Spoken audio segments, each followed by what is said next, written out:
Ábrase la sesión. Señores claustrales, sentaos y cubríos. Se inicia el acto. La señora secretaria general leerá el acuerdo de la universidad por el que se otorga el título de doctor honoris causa a don Evandro Agazzi. Buenos días. Acuerdo del Consejo de Gobierno otorgando la condición de doctor honoris causa de la Universidad de Valladolid. El Consejo de Gobierno de esta universidad, en sesión celebrada el día 5 de septiembre de 2014, acordó a propuesta de la Facultad de Filosofía y Letras nombrar doctor honoris causa al excelentísimo señor don Evandro Agazzi por su reconocimiento a la talla intelectual y a su trayectoria profesional. Y para que conste y a los efectos oportunos, extiendo la presente acta firmada por la Secretaria General con el visto bueno del rector magnífico y sellada con el de esta universidad en Valladolid a 14 de noviembre de 2014. Muchas gracias, señora Secretaria General. La señora decana de la Facultad de Filosofía y Letras se servirá a ir a recoger y acompañar a este claustro al excelentísimo señor don Evandro Agazzi.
Pueden sentarse.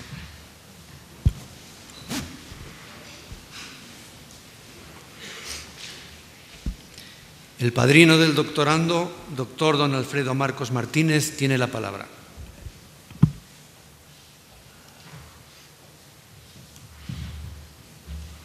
Rector magnífico, excelentísimas e ilustrísimas autoridades, muy estimados colegas, estudiantes y amigos, señores y señoras.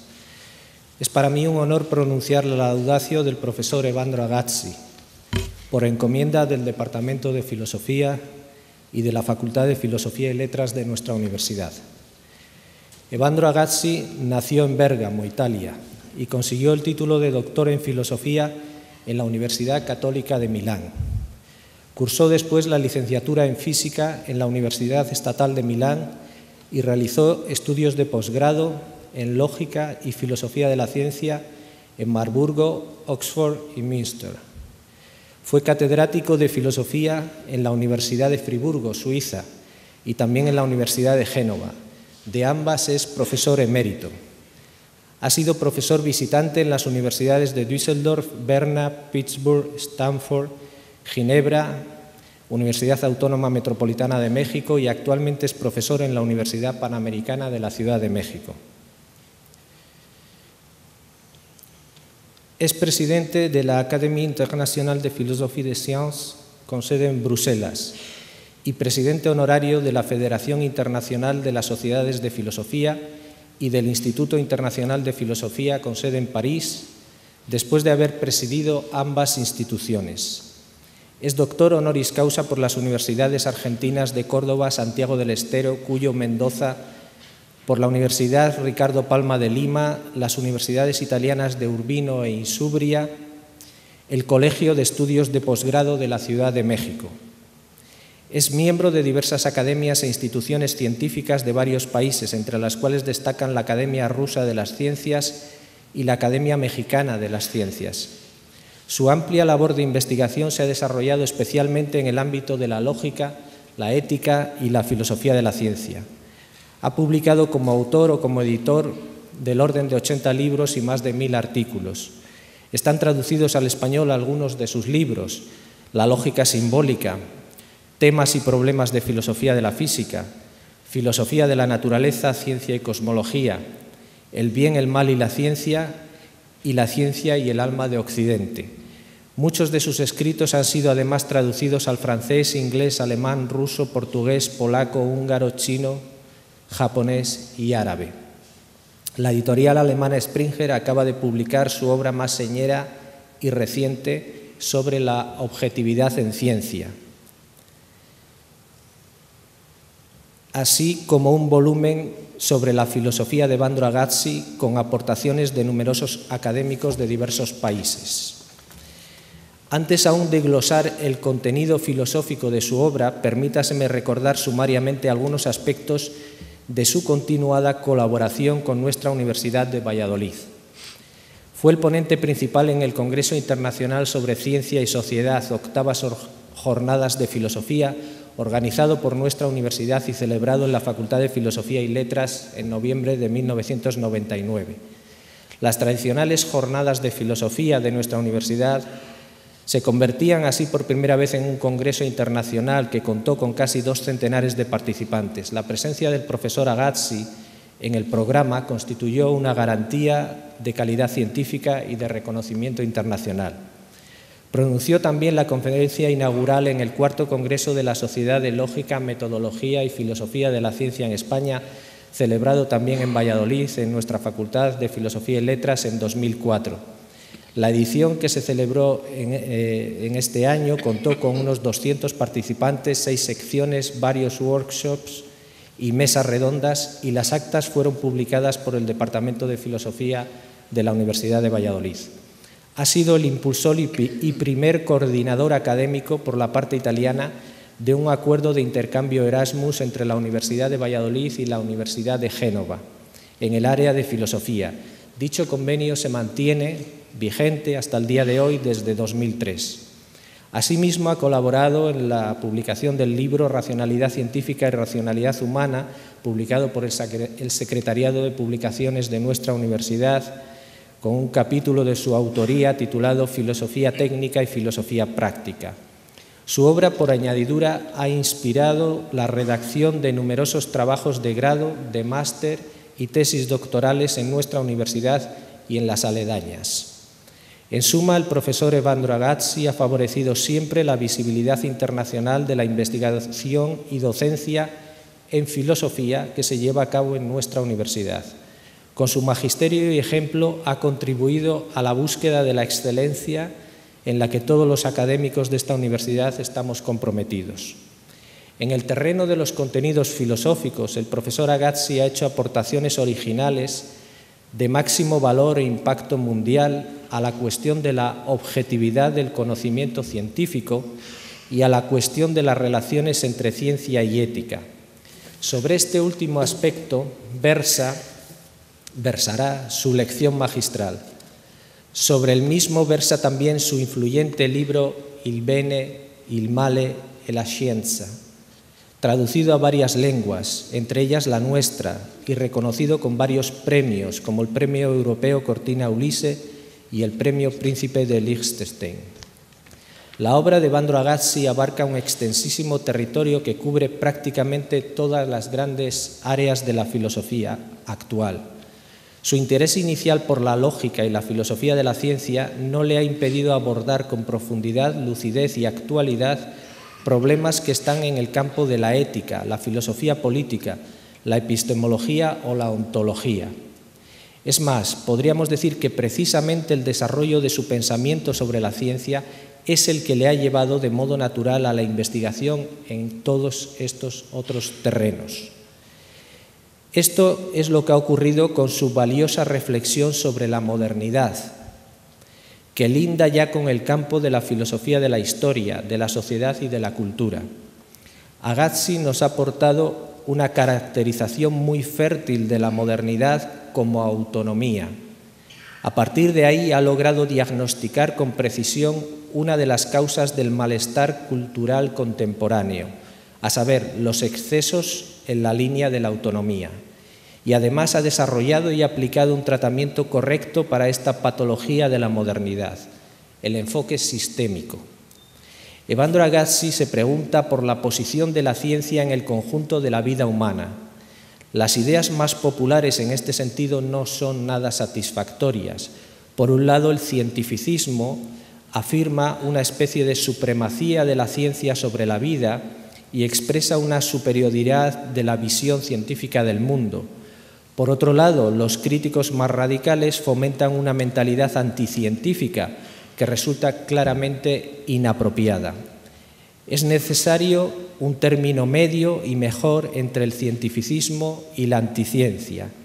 Este planteamiento desborda ya el marco de la filosofía de la ciencia clásica y se compromete en una reflexión que apunta hacia el terreno de la razón práctica, de la historia y de la cultura. En esta línea, decíamos, el profesor Agazzi detecta uno de los ejes principales de la modernidad, la aspiración a la autonomía. Esta afirmación de la autonomía aparece durante la modernidad en campos muy heterogéneos. Se trata de la autonomía del sujeto, pero también de la autonomía de las naciones e incluso de la autonomía o separación de los distintos poderes dentro de las naciones, según lo propuesto por Locke y Montesquieu. Además, la modernidad buscó la autonomía recíproca de los diferentes campos espirituales y prácticos de la vida humana, y muy en especial del arte, la moral y la ciencia, en la línea marcada por Kant. La ciencia fue una de las primeras actividades humanas que entró en la senda de la modernidad mediante la reclamación de su autonomía. En correspondencia, la autonomía de la ciencia fue uno de los factores que más contribuyó al desarrollo de la incipiente modernidad. La aspiración a la autonomía, como señala Agazzi, ha rendido frutos positivos e importantes para la humanidad, pero dicha aspiración también nos llevó a cometer excesos en la línea del cientificismo y del riesgo tecnológico. Como consecuencia de estos excesos, se produce a finales de la modernidad un cierto malestar cultural, una reclamación de nuevos equilibrios y conexiones. El problema central en los albores de la modernidad era la forma de obtener y aumentar la autonomía a partir de las relaciones jerárquicas típicas de los tiempos antiguos y medievales. Hoy día el problema ha cambiado radicalmente. Consiste en realidad en la búsqueda de una manera de equilibrar los excesos en el aislamiento recíproco entre los diferentes campos de la vida humana. Es decir, tratamos hoy día de superar, en palabras de José Ortega y Gasset, la barbarie del especialismo. Buscamos procedimientos de integración, pero tratando al mismo tiempo de evitar un retorno a simples relaciones jerárquicas. La cuestión ahora no es tanto la autonomía del sujeto como la posibilidad de evitar su aislamiento y su desintegración patológica. No es tanto una cuestión de autonomía de las naciones, sino más bien de inserción de éstas en un orden supranacional o global. No se trata ahora de la autonomía de la ciencia, sino más bien de su integración en el edificio del conocimiento humano y en el conjunto de la vida humana. No nos enfrentamos hoy con un problema moderno, sino con un problema generado por la modernidad, y no por su fracaso, sino por su propio éxito, tal vez incluso excesivo, en la búsqueda de la autonomía. Por eso ha pasado a primer plano en nuestros días una constelación de conceptos muy heterogéneos, pero todos ellos dotados de un cierto aroma postmoderno, que marca el énfasis más en la conexión que en la autonomía. Conceptos como solidaridad, globalización, dependencia, red, integración, interdisciplinariedad, conciliación familiar laboral, construcción europea, sistema. Agazzi nos propone emplear precisamente el enfoque sistémico para lograr los nuevos y deseados equilibrios. Esta perspectiva sistémica contempla a la sociedad como un sistema en cuyo interior hay varios subsistemas recíprocamente relacionados. La ciencia y la tecnología son interpretadas así como subsistemas sociales. De este modo, el profesor Agazzi logra poner de manifiesto las razones que tiene la ciencia para respetar otros ámbitos, tradiciones, prácticas y valores, especialmente los de carácter ético. Dichas razones no son sólo de naturaleza moral, sino propiamente sistémica. Es decir, la ciencia cumplirá mejor con sus fines constitutivos propios desde la autonomía, sí, pero también desde el respeto y consideración hacia otros ámbitos también autónomos, como lo es el de la ética.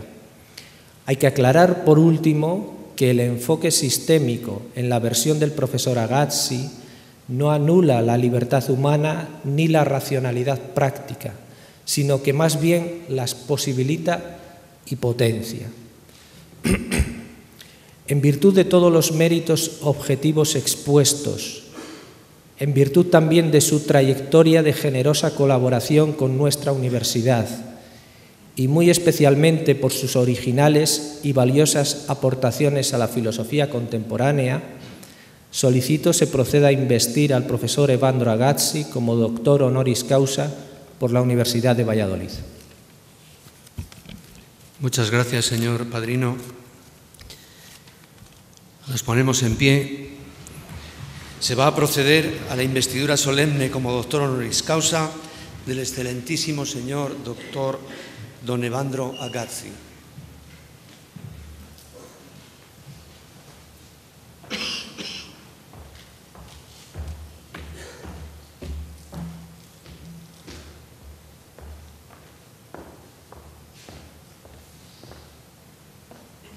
Acercaos. Por el claustro de la Universidad de Valladolid, a propuesta de la Facultad de Filosofía y Letras y en testimonio de reconocimiento de vuestros relevantes méritos, habéis sido nombrado doctor honoris causa.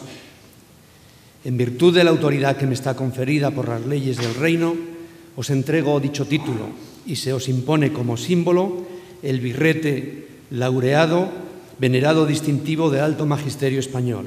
Llevadlo sobre vuestra cabeza como la corona de vuestros estudios y merecimientos.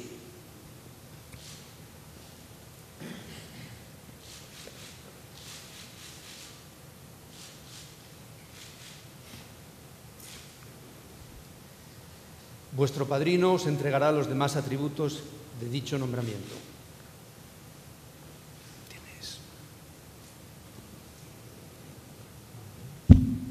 Recibid el libro de la ciencia que os cumple cultivar y difundir con el fin de que sea para vosotros significación de que por grande que vuestro ingenio fuere, debéis rendir reverencia y culto a quienes fueron vuestros predecesores. Recibid el anillo que en la antigüedad se entregaba. Y aquí el anillo.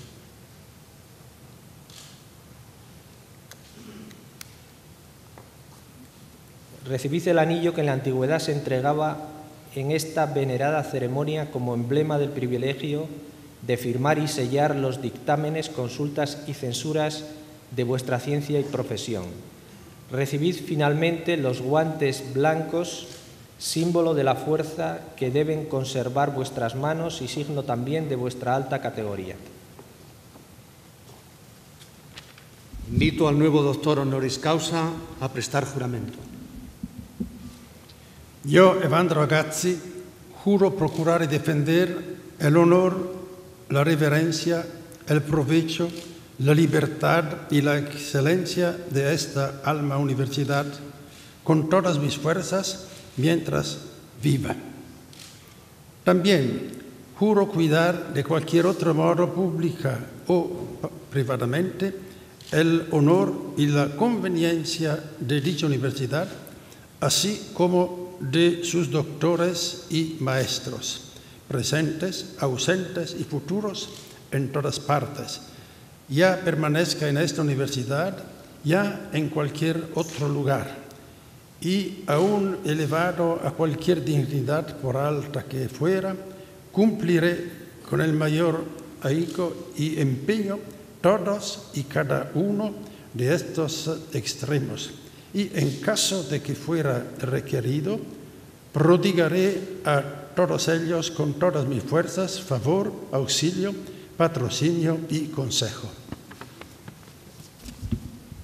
Os admito e incorporo al claustro de doctores de la Universidad de Valladolid con todos los honores y privilegios que puedan gozar los demás doctores de dicha universidad, y en señal de la paz y cordialidad con que debéis ejercer vuestro ministerio científico, os abrazo y ruego abracéis a los doctores del claustro universitario aquí presentes.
El doctor Evandro Agazzi tiene la palabra para pronunciar el discurso de incorporación a este claustro.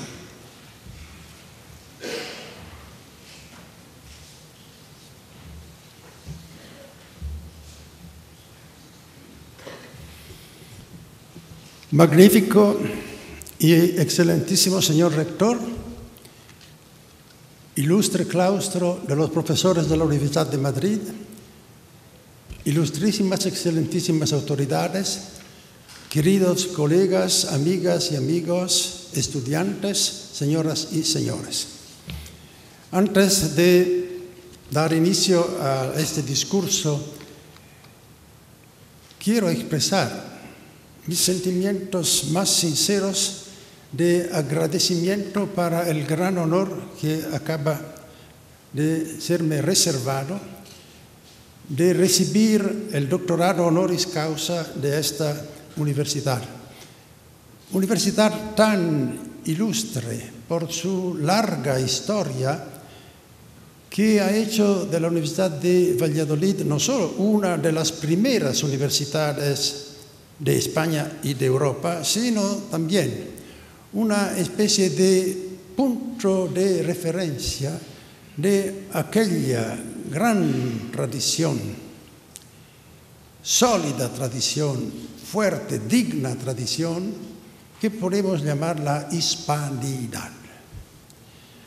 Algo que ha constituido una especie de posibilidad histórica de transferir el grandísimo legado de lo que era la romanidad y la latinidad como un fructífero elemento de desarrollo en una larguísima parte de los países del mundo entero.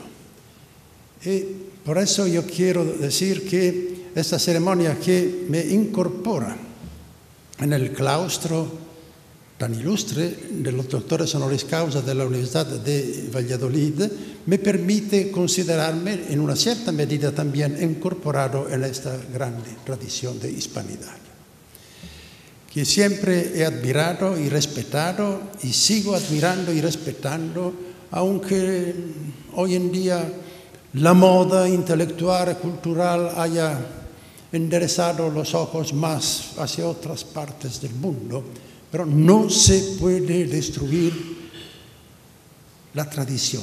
¿Por qué? Porque la tradición no es el pasado. La tradición es lo que del pasado sigue vivo y valioso en el presente y para el futuro. Y esto yo lo considero un punto muy importante para la Universidad de Valladolid. Valladolid constituye un ejemplo de cómo esta tradición pueda seguir siendo pasado y presente. ¿Por qué en esta universidad en particular? Hoy en día, no digo el día de hoy desde el punto de vista calendárico, pero las últimas décadas, esta universidad se ha caracterizado por un esfuerzo de reflexión sobre la actualidad, sobre los temas urgentes de la época actual. Y no es una casualidad que yo me encuentre aquí por la tercera vez y siempre en relación con problemas actuales y conectados en particular con el grandísimo tema, el grandísimo reto del desarrollo científico y tecnológico. Entonces, para mí esto es un signo muy evidente del hecho de que la Universidad de Valladolid sigue constituyendo una presencia importante en el panorama de la cultura mundial actual. Al mismo tiempo, eso justifica también el tema de este discurso mío, que es justamente un tema dedicado a la ética, pero no en general. El título es Las nuevas fronteras de la ética para una sociedad tecnológica. Nuevas fronteras. ¿Nuevas fronteras? ¿Qué significa nuevas fronteras? Bueno, uno puede decir, bueno, sabemos todos. Lo dicen todos, lo publican los periódicos, que nos encontramos en una profunda situación de crisis. ¿Qué significa crisis?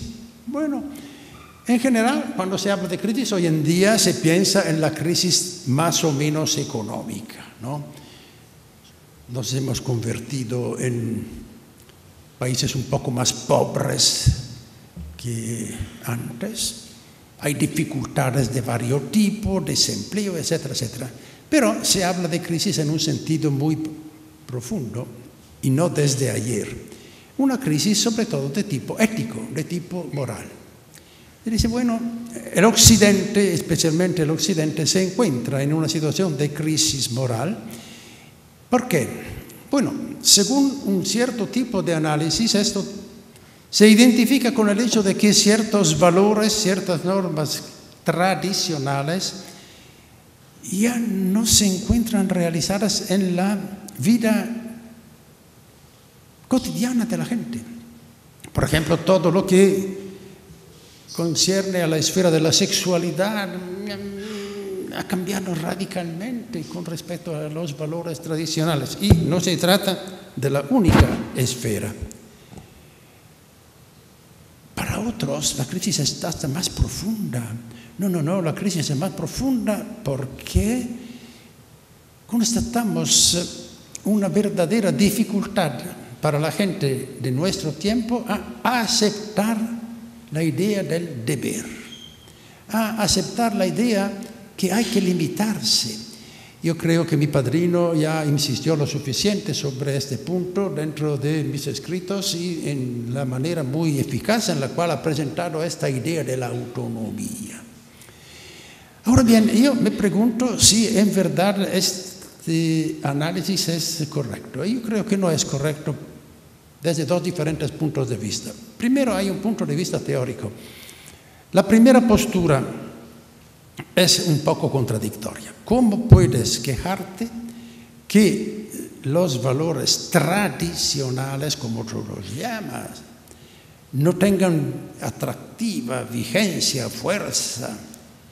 Si tú mismo dices que son tradicionales y los consideras entonces pasados, fechados. Entonces, para decir que es malo que estos valores ya hayan caído, como se dice, en desuetud, tendrías que decir que a pesar del hecho de ser tradicionales, tienen una intrínseca validez. ¿Quién lo hace? Nadie. Este es el gran punto.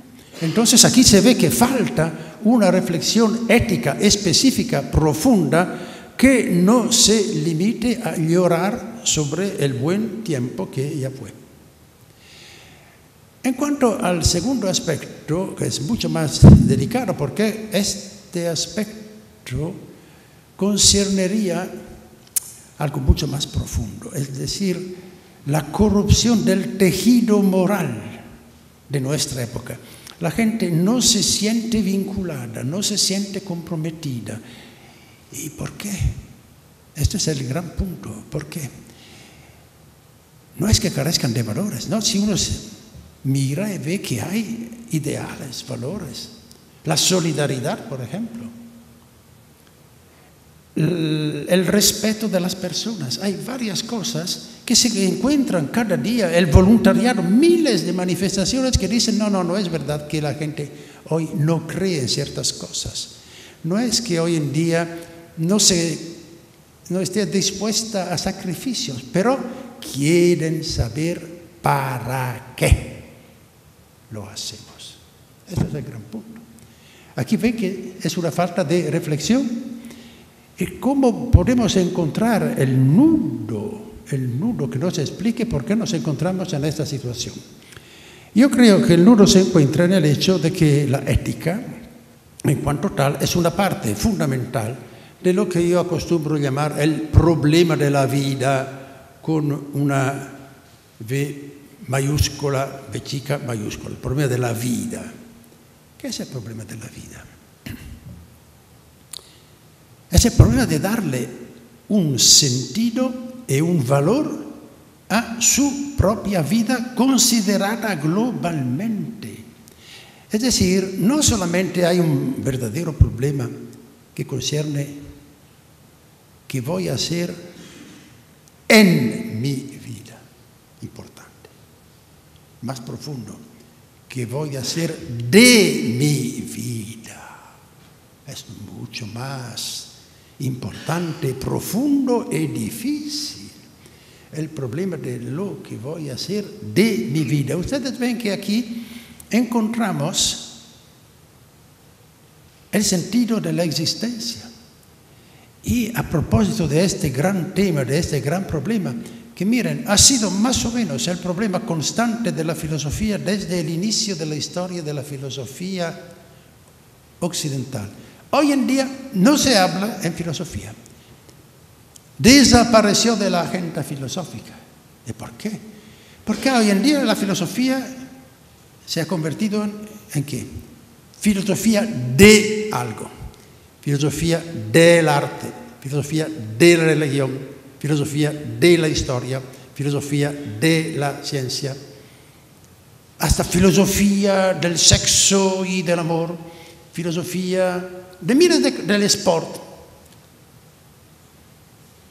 Claro, hay todavía ciertos sectores como la lógica, la ética, la metafísica que quedan, pero la idea de una filosofía que sea una reflexión fundamental, global, sobre el problema de la vida ya no se encuentra. Entonces, ¿esto qué significa? Significa mucho, desgraciadamente. Porque si algo desaparece de la agenda filosófica, es porque este algo ya no se encuentra en el mundo. Hay una frase de Hegel que define la filosofía como nuestro propio tiempo captado a través del pensamiento. Entonces, si tú no encuentras dentro del pensamiento de una cierta época un elemento, es porque este elemento no está dentro del tiempo. Muy elemental, ¿no? Sí, la filosofía, entendida a la manera de Hegel, no es la única posible, pero es también esto, su propio tiempo, comprendido, entendido a través del pensamiento. Y si tú dentro de este pensamiento reflexivo no encuentras una cierta cosa, es porque no está en la actualidad, así es. Entonces, aquí el problema, como ustedes están viendo, es extremadamente delicado, extremadamente complejo. Y no se trata de inculpar a la filosofía, se trata de ver por qué esto se pudo producir, por qué esto ocurrió. Bueno, hay varias cosas que se podrían intentar y yo voy a tener un discurso relativamente corto, debido al respeto que tengo hacia mi auditorio, y creo que aquí hay dos elementos importantes que yo he llamado fronteras. Una primera frontera es representada por el dominio de la ciencia y la tecnología en el mundo de la vida. Nosotros vivimos, y esto yo lo he subrayado desde el inicio de mi carrera filosófica, en un mundo que está totalmente permeado por ciencia, filosofía, ciencia y tecnología. No podemos dar un paso sin encontrarnos con artefactos. No podemos vivir sin utilizar productos de la ciencia y de la tecnología. Hasta el agua que tomamos en la casa del grifo es un producto industrial, no es nada natural. Y para desplazarnos necesitamos medios de transporte, no podemos caminar. Para sacar un ticket tenemos también que saber cómo... No necesito dar ejemplos, pero es interesante porque esto nos dice no solamente que el mundo tecnológico, que el mundo de lo artificial es el mundo en el cual vivimos, sino es el mundo del cual vivimos. Y esto nos plantea inmediatamente un problema. Podemos imaginar, como muchos dicen, liberámonos del mundo tecnológico. Regresamos a un estadio más natural. Renunciamos a ciertas cosas para poder vivir mejor. No es posible.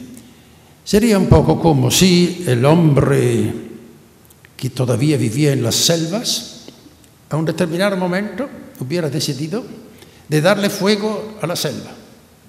La selva no era el ambiente en el cual vivía, era el ambiente del cual vivía. Así nosotros no podemos imaginar como ciertas personas, sobre todo ciertos extremistas anticientíficos que se encuentran en ciertas tendencias filosóficas, en ciertos periodismos, proponen anticiencia, antitecnología, que ven únicamente de manera pesimista este desarrollo.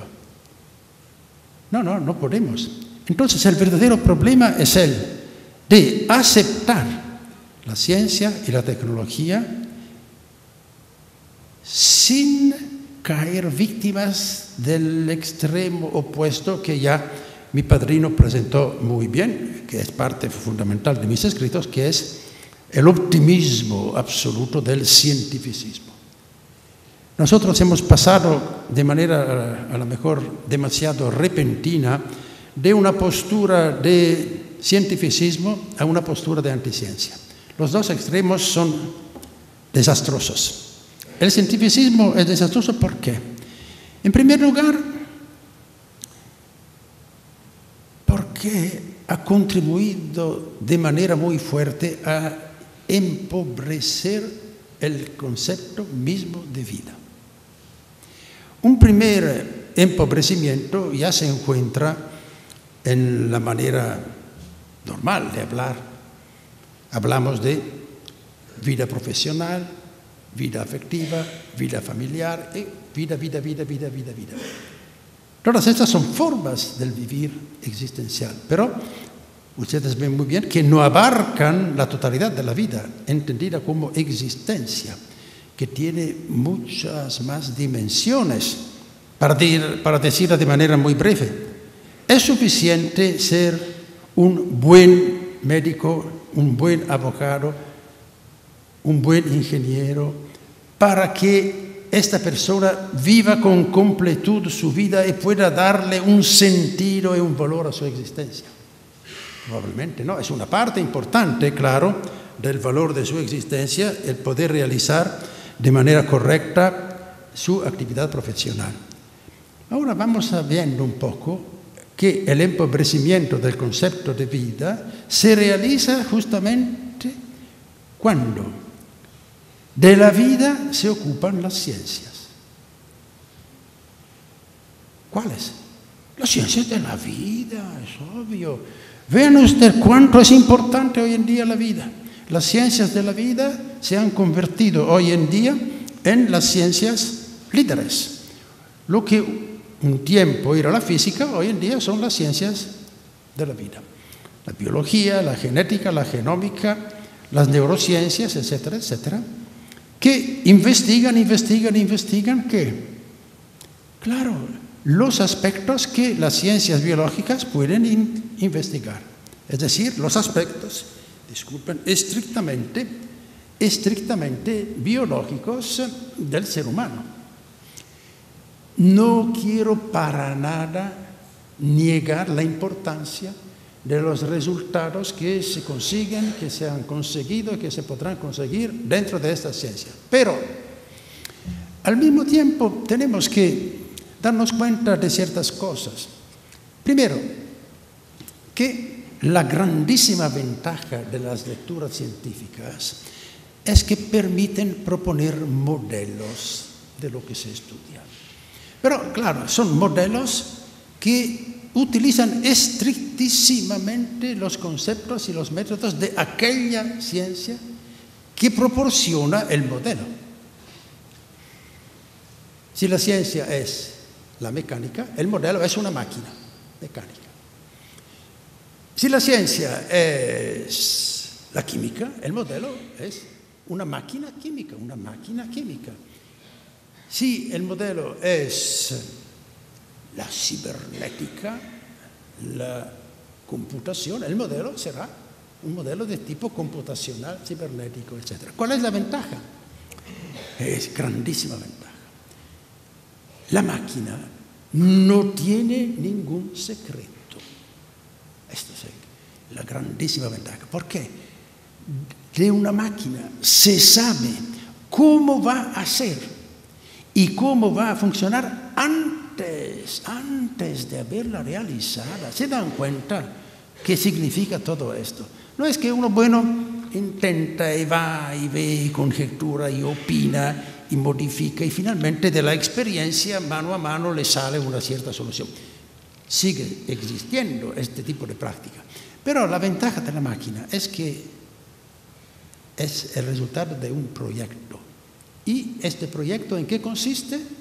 En la aplicación de conocimientos científicos. Entonces, cuando uno de un determinado fenómeno que sea biológico, químico, económico, social, psicológico, se construye un cierto modelo, piensa, ya, hemos entendido todo.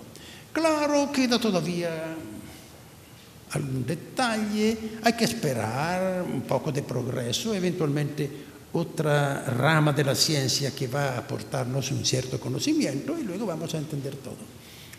Ahora bien, ¿cuál es el límite tremendo de esto? Que cualquier ciencia es metodológicamente determinista, lo subrayo, obligatoriamente, metodológicamente. No hay ninguna ciencia empírica que no sea así. Pura y simplemente porque si uno está construyendo una muy bonita teoría que sea de física, de química, de cualquier cosa, dice, bueno, vamos a ver si lo que estoy conjeturando vale. Bueno, que hace un experimento, ¿no? Yo hipotizo ciertas situaciones iniciales, se aplica esta ley, estas leyes, y si las hipótesis son buenas, tengo que constatar este efecto. Esto es el método experimental que nos han aprendido desde la escuela a la mejor secundaria. Y si el experimento no sale como tú habías previsto, claro, la hipótesis está invalidada. ¿Por qué? Si la ley no es determinista, dice, bueno, qué lástima. Si la ley permite excepciones, no hay método experimental que pueda valer ni en física ni en historia. Porque el historiador dice, sí, esta conjetura es buena, si vamos a hacer una profunda investigación en los archivos de tal ciudad, tenemos que encontrar evidencia de esos documentos. Si no las encuentras evidencias opuestas, bueno, tu hipótesis será brillante, pero falsa. como le ocurrió a Werner Sombart cuando estaba imaginando cuáles eran los orígenes del capitalismo en Occidente. Bueno, teoría muy brillante, pero los archivos no dieron razón. Entonces, vean, cualquier ciencia es metodológicamente determinista. Entonces, todos los modelos se reducen ¿a qué? A mecanismos. Miren la palabra mecanismo que dice mecánica, que dice máquina, la utilizamos. A mí me interesaría mucho conocer los mecanismos del mercado financiero. Ah, sí, ya que estás hablando, mecanismos. A otro que te dice, bueno, los mecanismos de la política son demasiado complicados. Ah, hay mecanismos de la política. Bueno, a otros les interesarían más los mecanismos psicológicos. ¿Ven? Entonces este pobre ser humano, que te lo interpretan como el conjunto de 2, 3, 4, 5, 6 diferentes niveles de mecanismos, ¿qué le queda para ser moralmente responsable? Si hasta su libre albedrío, como ahora ciertas neurociencias pretenden demostrar, en efecto es el resultado de que ciertas neuronas se activan en determinado momento y producen este efecto. Entonces, bien, poco a poco, se empobrece a tal punto el concepto de vida a través de las diferentes interpretaciones científicas que no queda espacio para lo que nosotros consideramos como típicamente humano. ¿Y qué consideramos como típicamente humano? Bueno, lo que llamamos en filosofía la intencionalidad. Aquí no puedo desarrollar un discurso que me llevaría demasiado lejos, es decir, el hecho que nosotros podemos representarnos las cosas. Los animales, las plantas pueden interiorizar el mundo únicamente destruyéndolo, lo asimilan. Y los animales sí, en parte pueden interiorizarlo sin comerlo. Interesante, ya el gato puede ver el mundo sin necesariamente comérselo.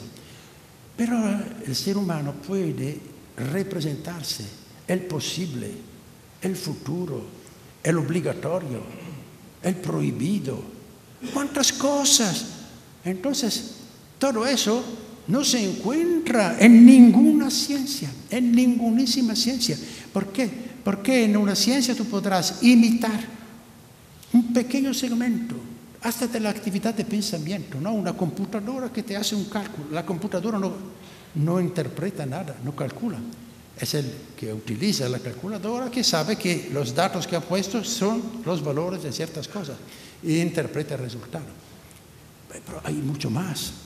Toda la evidencia moral, es decir, el hecho de que cualquier ser humano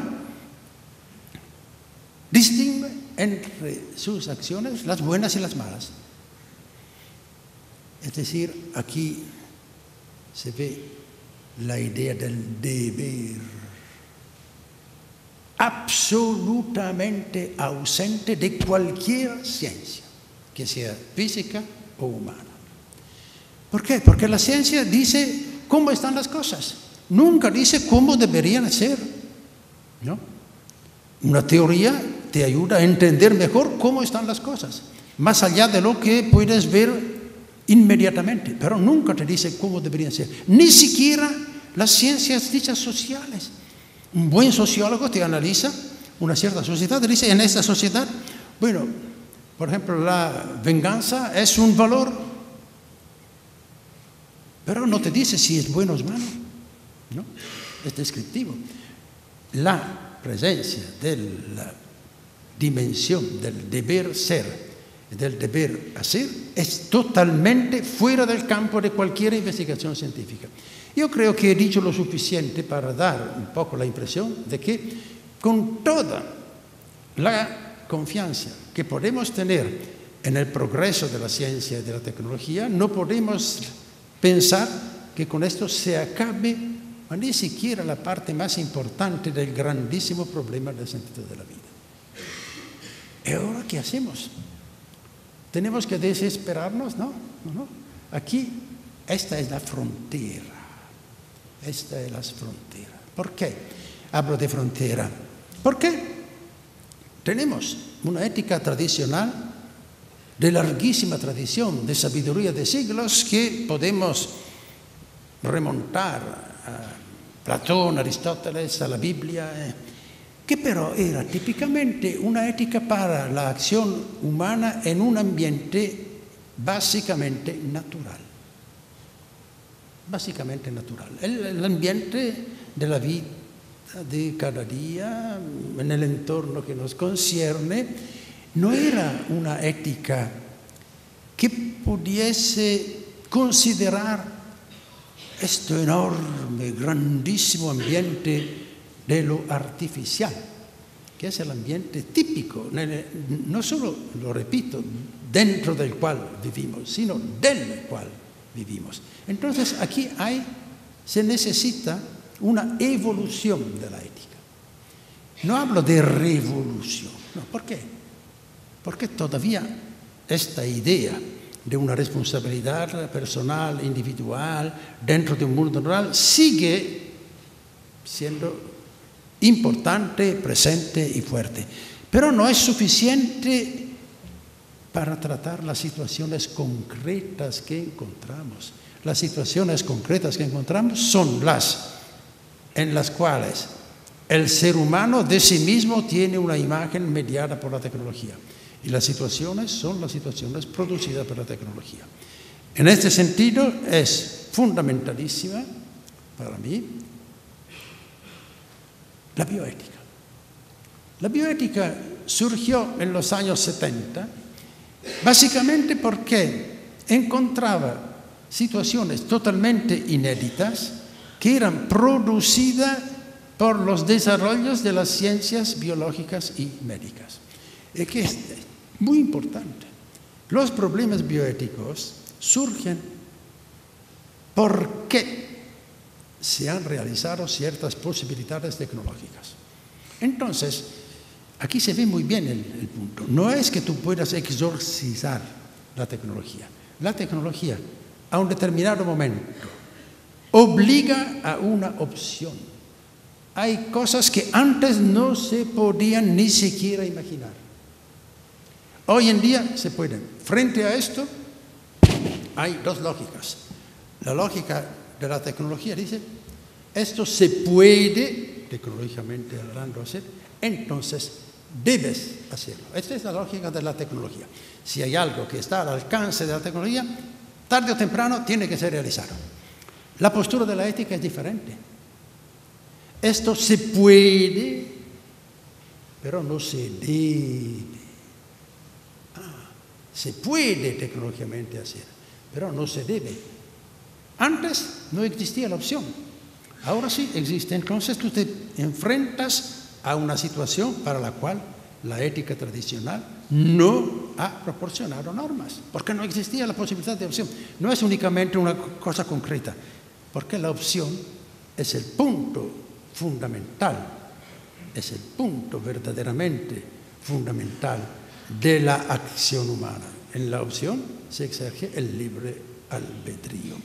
Entonces aquí vemos ciertas consecuencias, la aceptación de lo artificial. Entonces se ve que el canon tradicional de la ética, según el cual la moralidad de una acción se mide en base a su conformidad con la naturaleza, ha perdido mucho de su fuerza, porque lo natural no es siempre de por sí bueno. Tampoco lo es siempre de por sí lo artificial, pero tampoco lo artificial es de por sí malo. Bueno, no quiero entrar en este discurso que me llevaría demasiado lejos. Quiero pasar a otro aspecto. La segunda frontera es la frontera que yo llamo holística, es decir, el carácter global de los problemas éticos. La ética tradicional era típicamente una ética individual. Lo he dicho y lo repito. Cada individuo tenía ciertas obligaciones. ¿Por qué? Porque decidía ciertas cosas, las realizaba y se podía evaluar si la acción era buena o mala, considerando el resultado, el hecho, ¿no? Hay acciones que son de por sí buenas, acciones que son de por sí malas. Porque el individuo tenía el control de los efectos de su acción. ¿Qué sucede con la modernidad? Que se complica muchísimo la estructura de la vida social, de manera que cada individuo se encuentra más y más involucrado en actividades colectivas, de las cuales a él le compite una pequeña parte, un pequeño segmento, y los resultados van a ser fuera de su posibilidad de previsión, a veces de todas maneras fuera de su control. Entonces, eso se refleja en la ética, porque al final de la cuenta, entonces, ¿en base a qué juzgas la moralidad de la acción? En base a la intención. No es un caso que la ética típica de la modernidad, la ética de Kant, centra toda en la intención. Hay una famosa frase de la crítica de la religión práctica de Kant que dice: no hay nada absolutamente bueno en el mundo fuera de la buena voluntad. Lo que se puede traducir muy rápidamente diciendo: cumple con tu deber, pase lo que pase. ¿Podemos aceptar una visión de este tipo? Es claro que en un mundo en el cual la mayoría de las acciones, de las actividades, producen efectos a veces tremendos, terribles, malos, podemos decir entonces, no, cada quien, si no ha tenido la intención que pasara este efecto, no es responsable. Entonces, no, una ética proporcionada al mundo en el cual vivimos no puede ser así. Entonces es aquí que se plantea este tipo de consideración de enfoque sistémico que yo he desarrollado en mis obras y que muy brillantemente ha resumido mi padrino y que me permite evitar. Entonces se considera el sistema de las acciones humanas como un complejo en el cual entran diferentes subsistemas, en particular también un sistema ético, pero un sistema ético proporcionado a esta complejidad. Todavía nos falta casi todo. Tenemos que elaborar la ética de una responsabilidad compartida, que es diferente de la responsabilidad colectiva. La idea de responsabilidad colectiva, moralmente hablando, carece de fundamento. Yo he utilizado este término otras veces. No. Compartida significa que cada quien tiene que poder participar en la elección y en la decisión. Y su responsabilidad está proporcionada a esto, pero al mismo tiempo impone el deber de que haya participación en las tomas de decisiones de una sociedad tan compleja como la nuestra. Último punto es que esta complejidad, esta globalidad, ahora se revela también desde el punto de vista de la pluralidad de las éticas, porque cada cultura tiene su código moral, en general más o menos conectado con una determinada religión, pero no necesariamente. Y a través de esto traduce en práctica el ideal fundamental del deber. No hay cultura que no tenga dentro de sí esta idea que ciertas cosas son obligatorias, ciertas cosas prohibidas y otras permitidas. ¿Qué hay? Que desgraciadamente hay ciertas cosas que son prohibidas según una cierta ética, permitidas según otra ética. Y aquí el problema es muy difícil, muy complicado, porque cada una de estas tradiciones éticas se considera como la única, tiende a considerarse como la única verdadera, profunda, auténtica, y te acepta la postura de las demás únicamente en el segmento en el cual coinciden. Esta es una situación que tenemos que poco a poco elaborar. Tenemos que adoptar un enfoque dialógico que implica una tolerancia que no es ni relativismo ni escepticismo. Es decir, tenemos que estar dispuestos a reconocer que también el otro a lo mejor no tiene todas las razones, pero tiene algunas razones. Y que entonces algo podemos aprender de él y llegar a conclusiones que puedan ser compartidas sin necesariamente que cada quien individualmente tomado pueda adherir totalmente a a las soluciones concretas encontradas. Bueno, yo agradezco muchísimo la atención con la cual he visto que ustedes han escuchado mis palabras. Yo creo que es un deber de cortesía a este punto agradecer también al rector magnífico y al claustro de los que me han escuchado por ese discurso.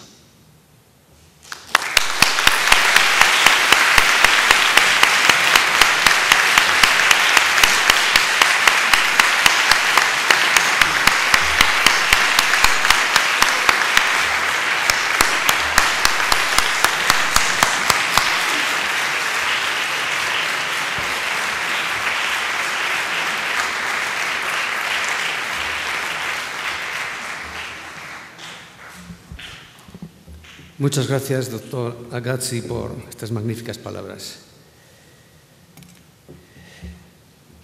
Doctor Evandro Agazzi, rectores de la Universidad de Valladolid, compañeros de la comunidad universitaria, señoras y señores, en primer lugar quiero agradecer a todo el mundo la asistencia a este acto en un día que algunas de las facultades de la universidad están cerradas por diversas fiestas más o menos trasladadas en el calendario. Quiero agradecer especialmente la presencia de tanto público joven. Para mí es una gran alegría teneros aquí, escuchando las palabras del profesor Agazzi. Espero que hayáis disfrutado como yo lo he hecho. Nos ha hablado de cosas que nos atañen a todos de forma individual y también de forma colectiva. Y lo ha hecho de una manera sencilla, que todos podemos entender. Muchas gracias también por eso, profesor Agazzi. Tengo que decir que siento un gran honor y también quizá me produce un cierto susto a la vez encontrarme en este Paraninfo para una ceremonia antigua, solemne y tradicional, pero que para mí supone la primera investidura de doctor honoris causa a la cual asisto como rector. La Universidad de Valladolid se honra al recibir en su claustro de doctores a una figura ilustre en el campo de la filosofía de la ciencia, con una fructífera actividad investigadora y una dedicación intensa y constante a la actividad académica. Hemos asistido a un magnífico elogio por parte del padrino, el profesor Alfredo Marcos Martínez, y voy a tratar de no repetir otra vez lo que hemos oído también expresado. Como laborante de una ciencia eminentemente práctica como es la química, me causa una enorme admiración la trayectoria del profesor Agazzi, que después de doctorarse en filosofía, cursa los estudios de física, hace un posgrado en Oxford sobre filosofía de la ciencia y después otro en Münster en lógica matemática, para dedicarse después a la filosofía de la ciencia como catedrático de las universidades de Friburgo y Génova. Sus campos de interés también han tenido una coherencia digna de admiración. Filosofía de la ciencia en general, por supuesto, pero también de las ciencias particulares, matemáticas, física, ciencias sociales, psicología, filosofía de la técnica, teoría de sistemas, ética de la ciencia y de las técnicas, bioética, historia de la ciencia, filosofía del lenguaje, metafísica, antropología filosófica, pedagogía. A la vista de su trayectoria, el profesor Agazzi representa para mí la antítesis de los estereotipos denunciados por C.P. Snow en su famosa conferencia sobre las dos culturas. Mucho se ha discutido sobre el asunto en sesudas ponencias de congresos muy serios y también en animadas, a veces demasiado diatribas y charlas en las cafeterías de las facultades de Ciencias y de Letras. El debate puede ser eterno y no estoy en situación hoy aquí de pronunciarme y pisar callos de unos u otros. Lo que me interesa destacar es que el profesor Agazzi representa una síntesis admirable de una cultura global e integradora que abarcan las ciencias más duras y las humanidades más humanas.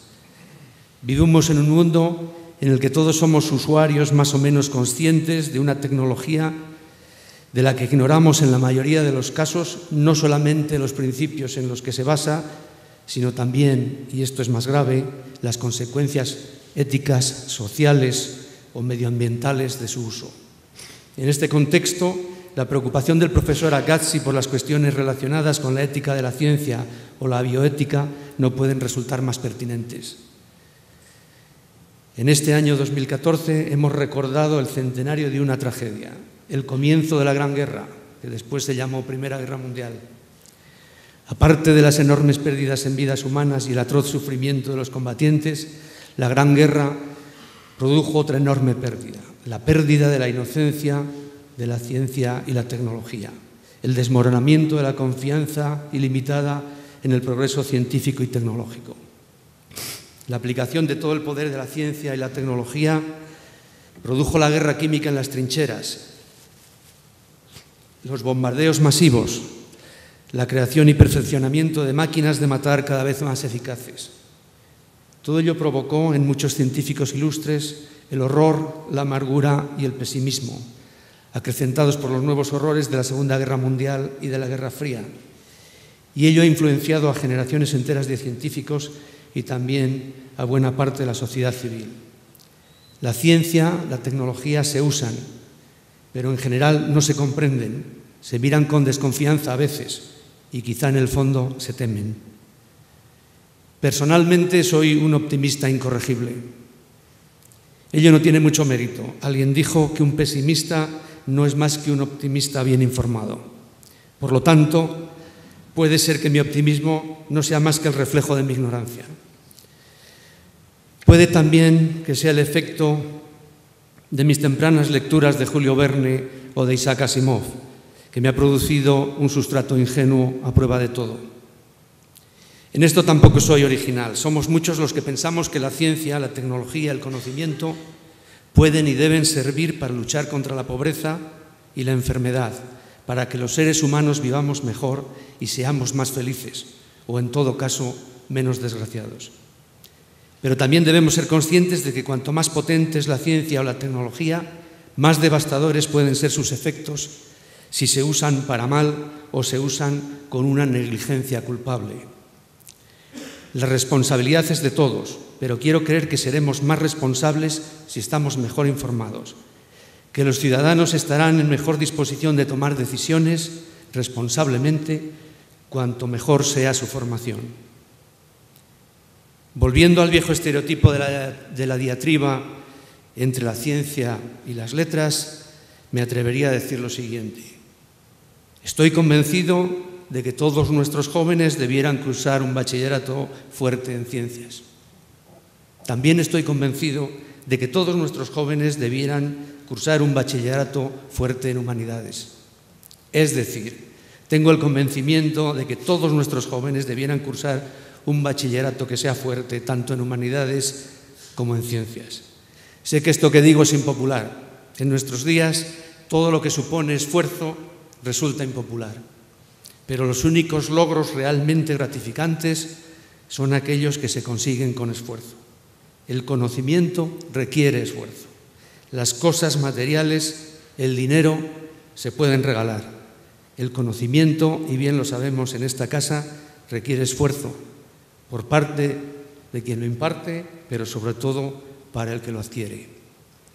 La sociedad del conocimiento no quiere decir solo que hay que buscar aplicaciones prácticas o rendimientos económicos del conocimiento. Debiera decir, sobre todo, que todos los ciudadanos deben tener el conocimiento suficiente para decidir responsablemente entre las alternativas que se les ofrecen. En este mundo cada vez más complejo, necesitamos figuras como la del profesor Agazzi que reflexionen sobre la ciencia con rigor, con honestidad y con conocimiento. En un mundo donde muchas voces se empeñan en decirnos que casi todo vale, necesitamos voces autorizadas como la del profesor Agazzi que nos ayuden a discernir qué es ciencia y qué no lo es, que nos ayuden a delimitar las fronteras entre lo que está bien y lo que está mal en el uso de la ciencia. Por ello, al darle la bienvenida en nuestro claustro de doctores de la Universidad de Valladolid, quiero expresarle mi gratitud en nombre de la institución por haber aceptado su investidura como doctor honoris causa de nuestra universidad, que se honra al acogerle entre sus doctores. Grazie mille, profesore Agazzi. A todos ustedes, muchas gracias por su atención.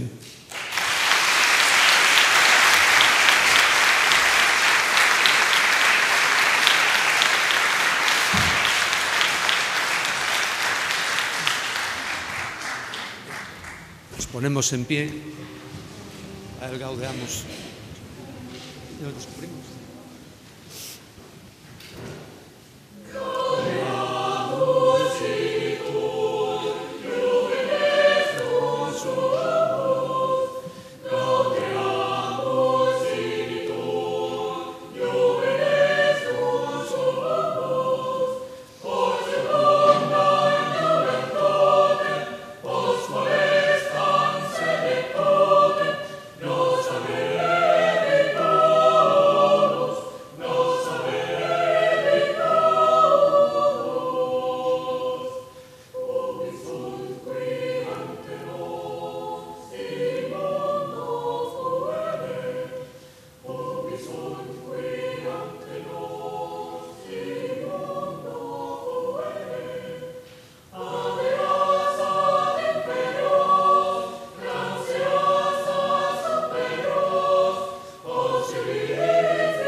El acto ha terminado. Se levanta la sesión.